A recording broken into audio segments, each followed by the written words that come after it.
आदरणीय मेरे प्रिय दोस्तों और भक्तों, एक बार फिर शिव महापुराण से शत रुद्र संहिता का यह खंड, जिसमें भैरव अवतार का वर्णन किया गया है।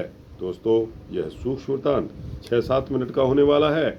आपसे विनती है कि इस वृत्तांत के अंत तक बने रहिए। आपको पता चलेगा कि भैरव के अवतार का वर्णन क्या है। तो इस वृत्तांत को शुरू करने की इजाज़त दीजिए। दोस्तों, इस वृत्तांत के शुरू करने पर आपसे यह विनती करता हूँ कि इस वृत्तांत को छोड़कर बीच में न जाएं। बीच में वृत्तांत छोड़ने से पाप लगता है। तो दोस्तों, आइए भैरव अवतार का वर्णन यह है। नंदीश्वर जी कहते हैं कि हे सनत कुमार, अब आप भैरव अवतार की कथा सुनिए। भैरव जी परमात्मा शंकर के पूर्ण रूप हैं। शिव जी की माया से मोहित मूर्ख लोग उन्हें नहीं जान पाते। दोस्तों, एक बार फिर सुनिए कि सनत कुमार, नंदीश्वर कहते हैं कि हे सनत कुमार, अब आप भैरव अवतार की कथा सुनिए। भैरव जी परमात्मा शंकर के पूर्ण रूप हैं। शिव जी की माया से मोहित मूर्ख लोग उन्हें नहीं जान पाते। एक बार समस्त देवता और ऋषिगण परम तत्व जानने की इच्छा से ब्रह्मा जी के पास गए और ब्रह्मा जी से पूछा कि हे लोकनायक, अद्वितीय तथा अविनाशी तत्व क्या है। नंदीश्वर ने उत्तर दिया कि शिव जी की माया से मोहित वे ब्रह्मा जी परम तत्व को न समझकर अहंकार युक्त होकर बोले, मैं ही सारे जगत का प्रवर्तक, संवर्तक और निवर्तक हूँ। हे देवता लोगों, मुझसे बड़ा कोई नहीं है। उसी समय वहाँ स्थित विष्णु ने उनकी बात का विरोध करते हुए स्वयं को संपूर्ण लोकों का कर्ता परम पुरुष परमात्मा बताया। इस प्रकार ब्रह्मा जी और विष्णु जी में विवाद हो गया। दोस्तों, उस समय उन दोनों की इस विवादास्पद बातों को सुनकर सर्वत्र व्यापक तथा निराकार प्रणव ने मूर्तिमान प्रकट होकर उनसे कहा, परमेश्वर शिव सनातन तथा स्वयं ज्योति स्वरूप हैं और ये शिवा उनकी आह्वादिनी शक्ति हैं। ये उन्हीं के समान नित्य तथा उनसे अभिन्न हैं।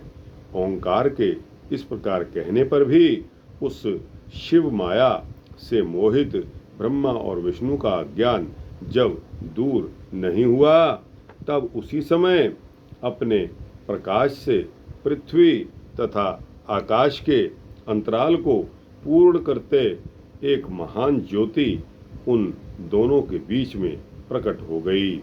उस समय परमेश्वर शिव ने अपने तेज से अत्यंत दैदीप्यमान भैरव नामक एक परम तेजस्वी पुरुष को उत्पन्न किया और बोले कि हे काल भैरव, सर्वप्रथम तुम इस पद्म योनि ब्रह्मा को दंड दो।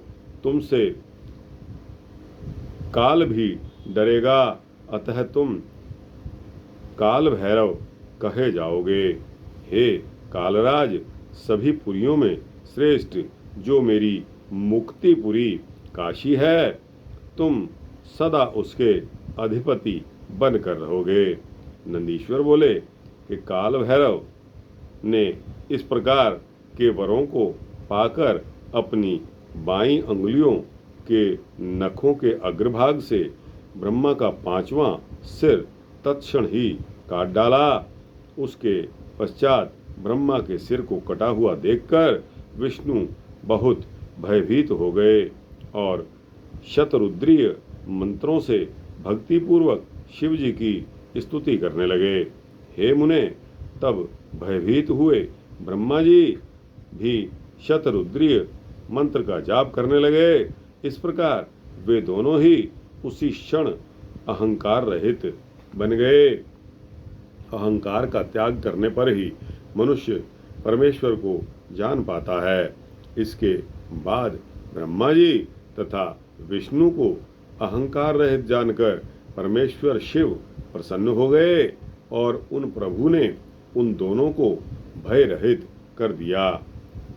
ब्रह्मदेव का सिर कटने के कारण ब्रह्म हत्या भैरव का पीछा करने लगी। भैरव घूमते घूमते अविमुक्त नगरी वाराणसी पुरी में जा पहुँचे। भैरव के उस क्षेत्र में प्रवेश करने मात्र से ही ब्रह्म हत्या उसी समय हाहाकार करते हुए पाताल में चली गई।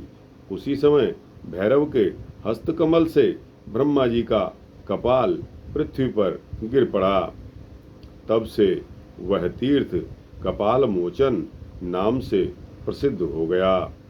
इस श्रेष्ठ तीर्थ में आकर विधि पूर्वक स्नान करके देवताओं और पितरों का तर्पण करने से ब्रह्म हत्या से भी छुटकारा मिल जाता है। मार्गशीर्ष मास के कृष्ण पक्ष की अष्टमी तिथि को भैरव जी का जन्म हुआ। जो मनुष्य इस तिथि को काल भैरव की सन्निधि में उपवास करके जागरण करता है वह महान पापों से मुक्त हो जाता है और सद्गति को प्राप्त होता है। तो दोस्तों, यह सूक्ष्म वृत्तांत जो मैंने आपको भैरव के अवतार का वर्णन सुनाया यहाँ समाप्त होता है। आपको अच्छा लगा हो तो इसको लाइक और शेयर करते हुए अपने दोस्तों, भक्तों, मित्रों, जिज्ञासुओं तक पहुँचाना। कमेंट सेक्शन में अपनी राय देना और इस चैनल को सब्सक्राइब कर देंगे तो आपको इसी तरह के सूक्ष्म भक्ति वृत्तांत मिलते रहेंगे, सबसे पहले मिलेंगे। जय श्री शिव जी महाराज, जय ब्रह्मा विष्णु महेश।